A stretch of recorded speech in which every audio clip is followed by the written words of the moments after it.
move to that other pillar that we talked about, which is efficient government. Right. And so one of the things that we know is coming because of federal changes is going to be that if SNAP error rates are above 6%, Right. we're going to be on the hook for paying for chunks of that money. And that's a major hole in the budget if we don't plug it here soon, because our error rate is around 10%. Right. So we have to really significantly lower that. And this budget makes some major changes to SNAP accountability to make sure that folks that are receiving those benefits are eligible for those benefits. So you want to talk a little bit about what those are? Well, absolutely. And I think the key thing here is that we want to make sure that people who need and deserve the SNAP benefits and the other programs that are out there to help people get through difficult times get what they need. The problem that we face is people who probably shouldn't be getting those benefits are getting those benefits. And that means that people who should get them can't, because we really haven't looked at these roles. We haven't looked at eligibility requirements. We haven't looked at these fundamental things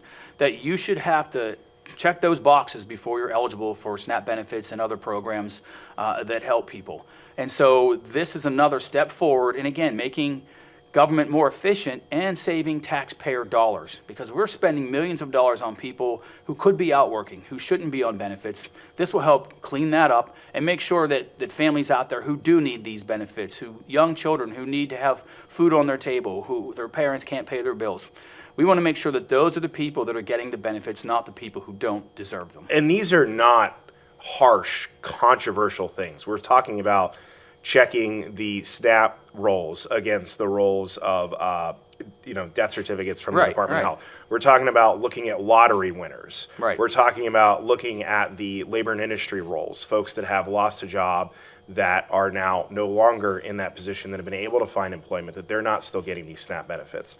We're talking about reaching out to people who have high balances above $2,000 on their EBT cards to make sure, hey, is everything okay? Are you spending this money? Do you need this money? Has there been a change in eligibility, and that's why you're not spending it? So it's not like this is some type of harsh reform coming in trying to axe people off of SNAP. These are really common sense reforms. It's absolutely not that. It is what should have been occurring all along.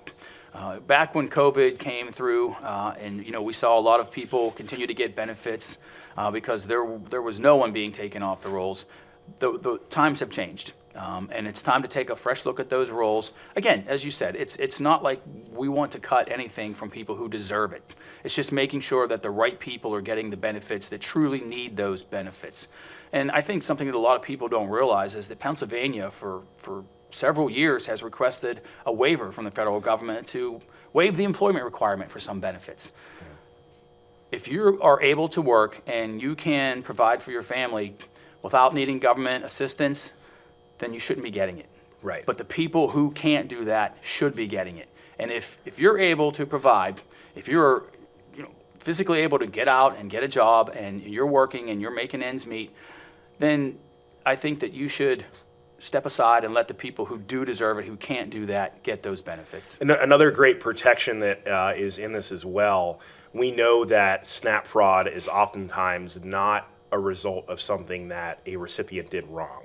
Right. It's a credit card skimmer or someone that is, doing those scams that we see every day, right? That your constituents call, someone called and wanted my credit card number, all those types of things. So one of the things that's very interesting is there's a study on moving the EBT cards to a chip style system like most of us have on our credit cards or our debit cards.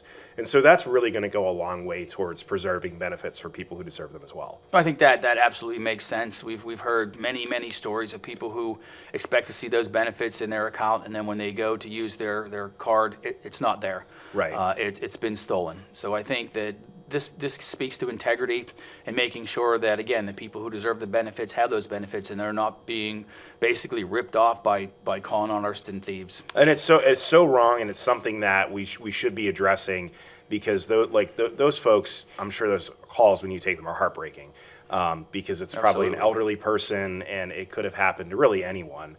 But unfortunately, it happens to SNAP cards, and this is going to go a long way towards setting us on a path to making those cards stronger.